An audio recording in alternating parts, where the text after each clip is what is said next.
can make anything about anything if you fucking... Let's turn on the lights. Hold on.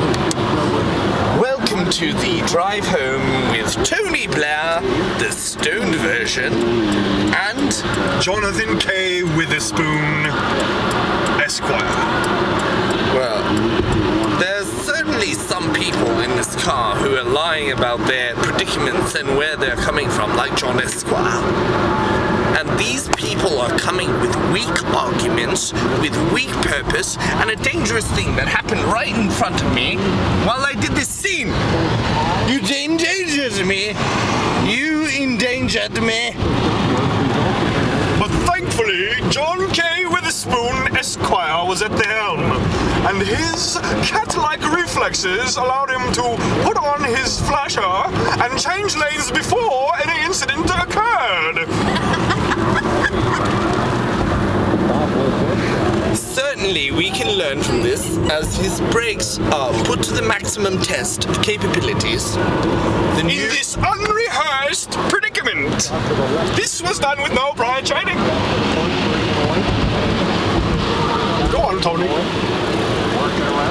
And if he'd let me get along with my actual characterization of the English movement towards the greater independence of social independence and coalitions of the freedom-loving, peace-loving, willing people who are actually fighting for the better, greater, most extravagant, super good Tony Blair approval of superness, niceness, and appropriation used for the accordance of bombing and killing and maiming millions of people.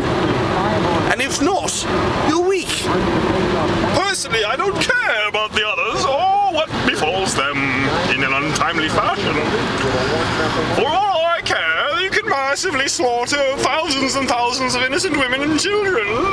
It is perfectly all right and acceptable.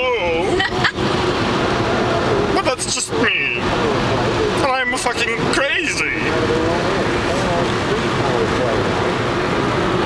Well, now that we've heard from a different perspective, all we need to do is move forward as British people together as one. And if you're not weak, then you're not a geek. So says Tony. Tony Blair, the happy, horny man who steak roasted 12 ladies at the last reception ball of the UK Ministers. And I tell you, there were more ladies there with African hairdos than one could imagine.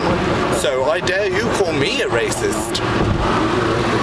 How dare you call him a racist when he will freely and willfully make love to any woman of any ethnicity, handicap, mental or physical, or if even it is maybe not a woman, but that is up for you to find out in the second episode of this highly acclaimed, completely irrelevant television studio broadcast.